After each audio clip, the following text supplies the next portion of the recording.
Imagine running a urine test and finding bacteria. The lab report clearly says, bacteria present, but the patient sitting in front of you feels completely fine. No burning, no fever, no frequent urination. Nothing. No symptoms at all. So now comes the uncomfortable medical question. If bacteria are present, should we treat it? Most people instinctively say yes. Infection means antibiotics, problem solved. But medicine loves paradoxes, and this is one of them, because sometimes treating this infection can actually do more harm than good. Let's unpack this strange situation. This condition is called asymptomatic bacteriuria. The term sounds intimidating, but it simply means this. Bacteria are present in the urine, but the patient has no urinary symptoms. No dysuria, no urgency, no flank pain, no fever, just bacteria detected on testing. Now, here's the part that surprises many people.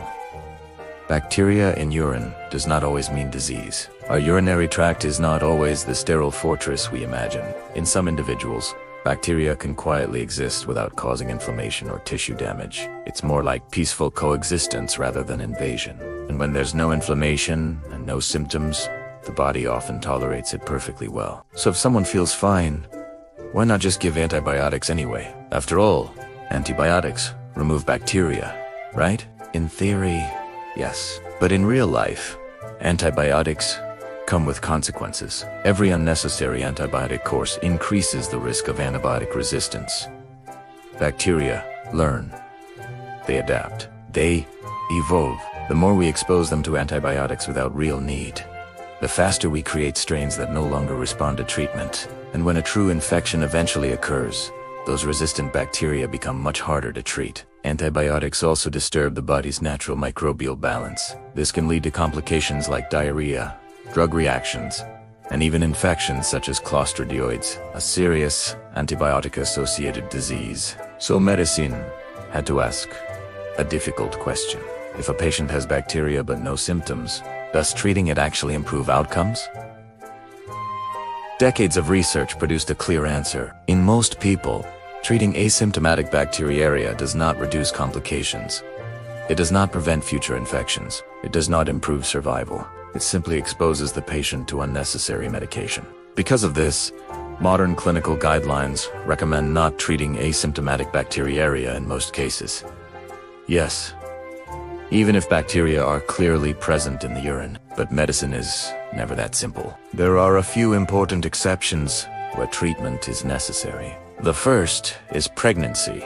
During pregnancy, untreated asymptomatic bacteriuria can progress to kidney infection, also known as PIT. That infection can increase the risk of complications like preterm birth and maternal illness. Because of that risk, pregnant patients are routinely screened and treated if bacteria are found. The second major exception involves patients undergoing certain urologic procedures. If a medical procedure is about to involve the urinary tract, especially procedures that may cause bleeding present in the urine can enter the bloodstream and lead to serious infection. In those situations, treating the bacteria beforehand helps prevent complications. Outside of those scenarios, treatment usually provides no benefit. And in some populations like elderly patients in nursing homes, asymptomatic bacteriuria is extremely common.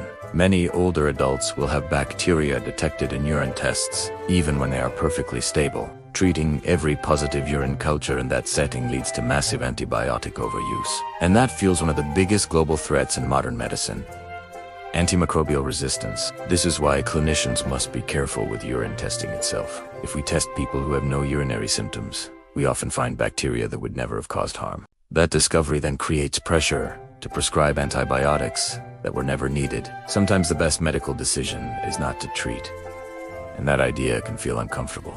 We are trained to fight infections, but not every bacterium is an enemy that needs immediate attack. Some are just passing through quietly.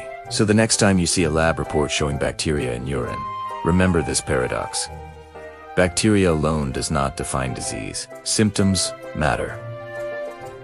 Context matters. And sometimes the most responsible choice in medicine is restraint. Because the belief that every infection must be treated with antibiotics is not always true, and understanding that difference protects both the patient in front of us and the effectiveness of antibiotics for the patients of the future.